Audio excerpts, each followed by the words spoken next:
The cold sleep was supposed to be the dangerous part, but waking up was the real nightmare.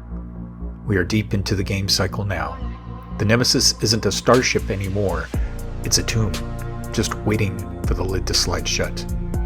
The initial panic has faded, replaced by a cold, calculating dread in the silent hallways. The ship is bleeding out.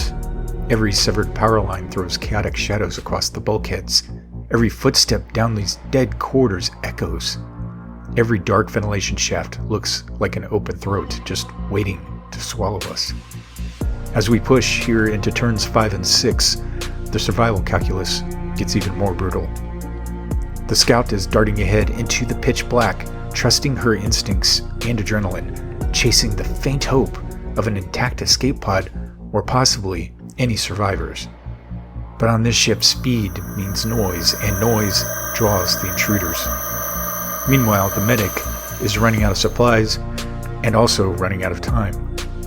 They are learning the hard way that you can't stitch together a shredded hull, and no amount of painkillers can treat the creeping paranoia infecting what's left of the crew. The ship is groaning. The noise meters are climbing. The shadows are moving. Let's dive back into the dark and see who survives.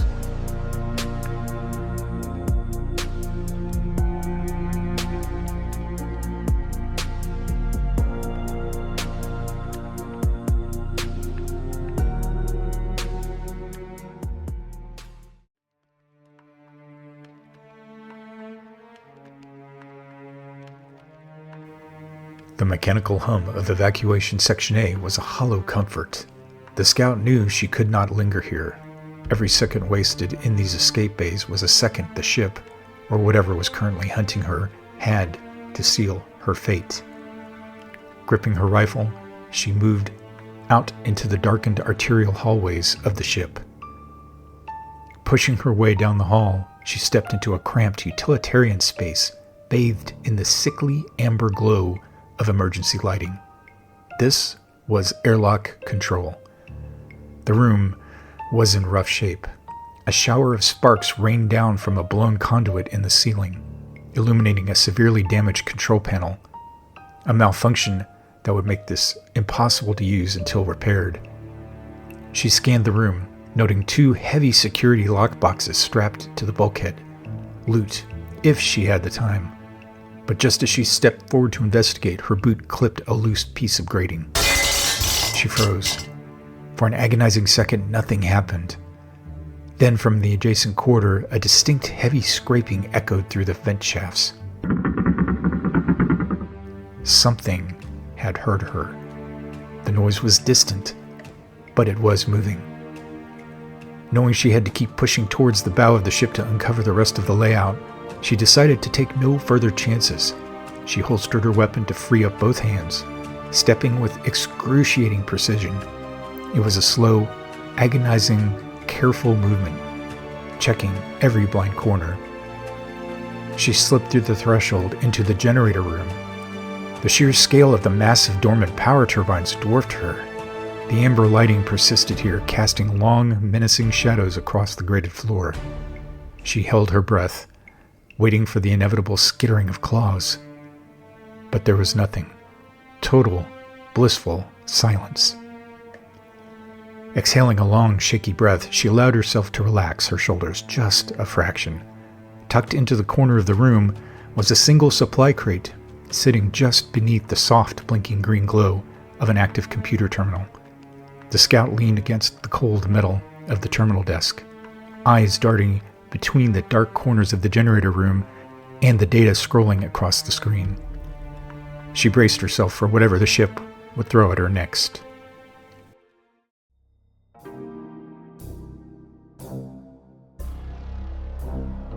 The stench in the laboratory was nauseating, but the thick, translucent alien fluid clinging to the medic's suit was far worse. Every movement she made felt sluggish and loud. If she did not get moving, whatever left this residue was going to come back for her. She crept out into the ship's dark hallways. This was a careful movement prioritizing stealth over speed. As she squeezed past heavy blast doors into the next room, she heard a noise coming from the corridor behind her. Something might be tracking her, still unseen. She found herself in a storage room. The emergency lighting here flickered erratically, casting long shadows over rows of industrial shelving. The room was trashed. Wires hung from a shredded control panel, signaling a critical malfunction here in the room's systems. She spotted 2 heavy red supply crates tucked securely beneath the damaged terminal. Ammunition or military gear, likely, but she couldn't afford to stop, not while she was still covered in this glowing filth. She gathered herself for another agonizingly careful move, leaving the red crates behind and pushing deeper towards the bow. Going through the next set of doors, she stumbled into a stark, white-tiled space. The emergency room. Finally, a bit of luck. Tucked into a pristine glass cabinet was a green medical crate. The room was dead quiet. The scanner was entirely blank. She had rolled a silence token, and for a brief, fleeting moment, it felt like the ship was giving her a moment to breathe. Everybody stepping out of the narrative just for a quick moment. I apologize, but I realized that when the medic entered the emergency room, I drew a silence token, and it played out as total peace and quiet, but here's the catch. She was still slimed, which I narrated completely through here. In the game Nemesis, when you are covered in that alien gunk, you are a walking, smelling beacon to the intruders. The rules state that if your slimed character rolls a silence result or draws a silence token, it immediately upgrades to danger, meaning the noise marker should have been placed in every single corridor connected to that room, instead of placing the one that I did. Instead of the terrifying realization that the intruders were closing in on her from all sides, I just went ahead and let her enjoy a quiet moment. I know this playthrough has had a few bumps and missed rules along the way, and I'm really sorry for letting this one slip by. Keeping track of the ship's failing systems and the alien threats, as well as this narration, is a bit to juggle, but I appreciate you sticking with me through these imperfections. Let's pretend she got incredibly lucky this time, and we'll dive right back into the tension for the next turn.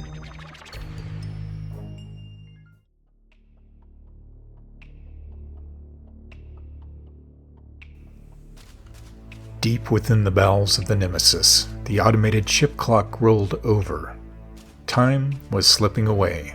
The jump back to Earth, or perhaps a much darker fate, was drawing closer, pressing down on the crew like a physical weight.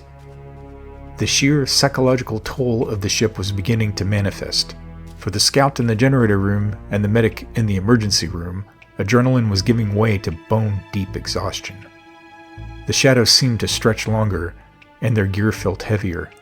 The aliens were executing a subtle, terrifying maneuver, shifting the hunting grounds and forcing the crew to second-guess every step. The resulting hesitation meant that they would be slower to react, their options drastically narrowing when they needed them most. Meanwhile, at the aft of the ship, in the engine control room, a nightmare was on the move. The massive adult intruder that had been prowling the engine banks paused, its eyeless biomechanical head tilting as if listening to the very pulse of the ship. It turned toward the grated opening of the technical corridors. With terrifying speed and unnatural fluidity, the hulking beast folded its limbs and slithered into the ductwork. It was gone from sight, slipping back into the ship's circulatory system to stalk them from the walls. But the horrors were multiplying in the dark. Somewhere deep in the uncharted slime-coated maintenance shafts, the alien life cycle was accelerating. A writhing, pale larva had found a nest of warm biomatter. The creature convulsed, shedding its infantile husk as its carapace hardened and elongated. The high-pitched squeal of the larva deepened, dropping into a booming, resonant hiss. The hive was maturing. Another adult had just joined the hunt.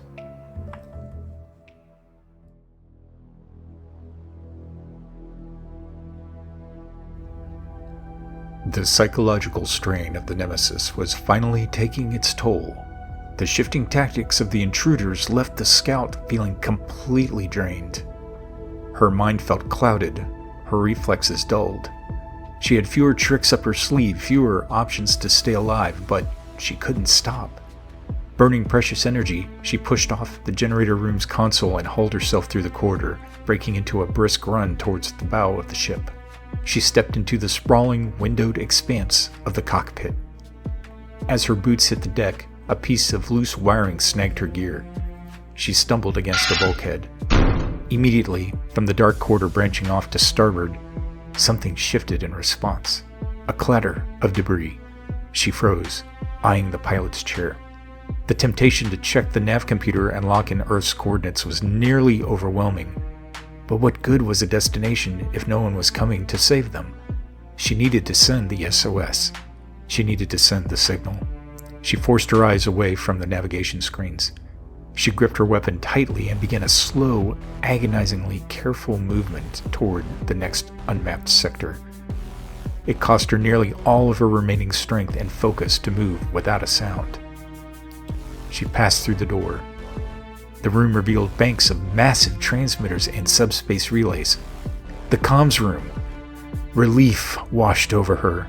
She saw 3 yellow supply crates stacked near the main array. Spare parts, maybe a comms bypass. She took a step towards the console, ready to broadcast the distress signal. Then she paused. Her intuition began to scream. Her hairs stood on end. Danger.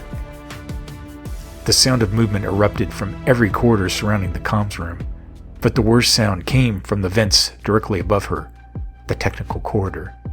She had already heard something moving in there earlier. Now, whatever it was right on top of her. The scout raised her weapon, but her exhausted mind couldn't process the sheer scale of the nightmare before her. It wasn't a drone. It wasn't an adult. It was the Queen. Towering over the server racks, the massive biomechanical matriarch hissed, a sound that rattled the scout's teeth. The scout tried to find cover, desperately reaching for a flashbang, a stimpack, fire her rifle, anything, but it was too fast, and she was too strained. She was entirely caught off guard by a brutal surprise attack. The Queen lunged. Massive razor-sharp talons swept across the room, catching the scout faster than light. The impact threw her across the comms room, slamming her hard against the transmitter console. Pain exploded across her side. The alien's claws had carved deep into her suit, and the caustic, festering residue from her talons seeped into the open cuts, a terrifying contamination taking root in her bloodstream. She collapsed against the base of the console, clutching her side. The adrenaline was wearing off, replaced by a cold, terrifying reality. The previous scrape she'd endured was nothing compared to this. She pulled her hand away from her ribs, finding her glove soaked in crimson. She was bleeding out. Every second she hesitated, every moment she stopped to catch her breath, she could feel her life slipping away. The Queen loomed over her, preparing for the killing blow. The scout was in the comms room. The signal was right there within arm's reach, but she was broken, bleeding, and staring death right in its eyeless face.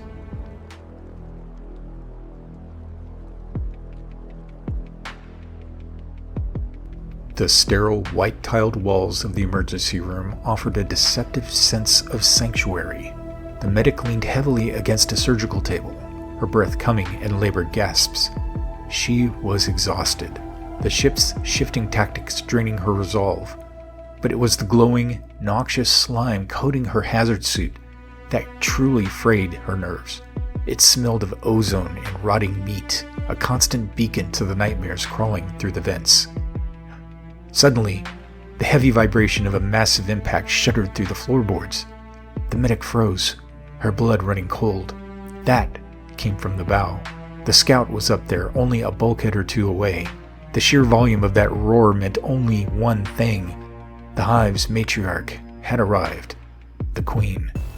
She instinctively gripped her sidearm, a wave of profound guilt washing over her. The emergency room had state-of-the-art med bays, auto docks, and trauma kits, everything her crewmate desperately needed right now.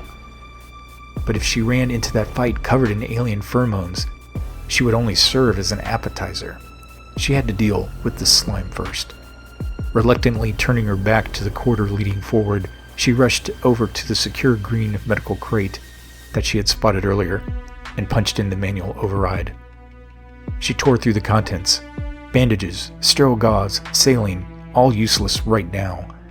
But at the bottom of the crate sat a vacuum-sealed pack of standard-issue, uncontaminated crew fatigues. Clothes, a rare, mundane miracle.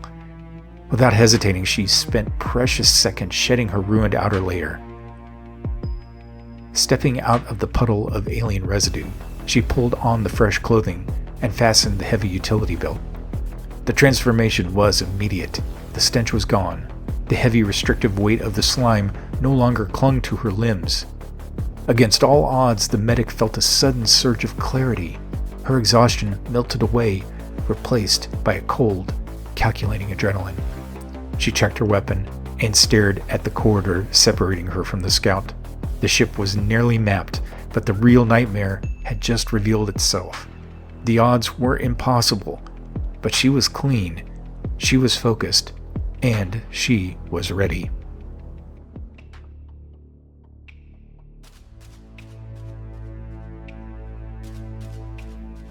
The ship's automated voice cut through the ambient horror, cold and indifferent. Warning: cryostasis protocol locked. Evacuation window narrowing. The countdown ticked inexorably from 10 to 9. Time was bleeding out, just like the scout. In the comms room, the situation was apocalyptic. The scout, clutching her bleeding side, scrambled backward across the grated floor as the queen loomed over her. The massive matriarch raised a scythe-like talon, ready to deliver the killing blow. The scout squeezed her eyes shut, bracing for the end. But the strike never came. Instead of attacking, the queen suddenly convulsed violently. The transformation had taken hold. The creature arched backward, its massive armored plating shifting and grinding as thick, acidic biofluids cascaded from its joints. It was a terrifying, spontaneous biological mutation. The queen thrashed blindly, smashing a server rack to pieces, completely ignoring her prey in the throes of her own agonizing metamorphosis. The scout desperately rolled under a heavy console, buying herself a miraculous, terrifying second lease on life. Meanwhile, a different kind of horror was spreading through the ship's ventilation system. Triggered by the Queen's distress, or perhaps the ship's failing climate control, the Nemesis purged its air cyclers. A thick, noxious mist of alien spores and bioluminescent slime blasted out of the ductwork, raining down in a sickly dew in every corridor. In the emergency room, the mist coated the sterile white tiles, the medical monitors, and the empty hazard suit the medic had just discarded moments before. Had that alien residue still been clinging to her, the new spores would have instantly bonded with it, burrowing deep into her uniform and heavily contaminating her bloodstream. But sitting in her fresh, dry uniform, the medic watched the slime slide harmlessly off the glass cabinets. It was an incredibly narrow escape, a stroke of pure, unadulterated luck in a ship that offered none. But the Hive was never truly idle. Deep in the unseen, pitch-black bowels of the lower decks, the alien ecosystem was evolving. A mutilated, scuttling creeper had retreated to a massive pile of biomass. It buried itself within, shedding its smaller form in a burst of violent growth. Its limbs thickened, its abdomen swelling to grotesque proportions to carry the next generation of horrors. The creeper was gone. A colossal breeder had just joined the Hive, waiting in the darkness for its chance to strike.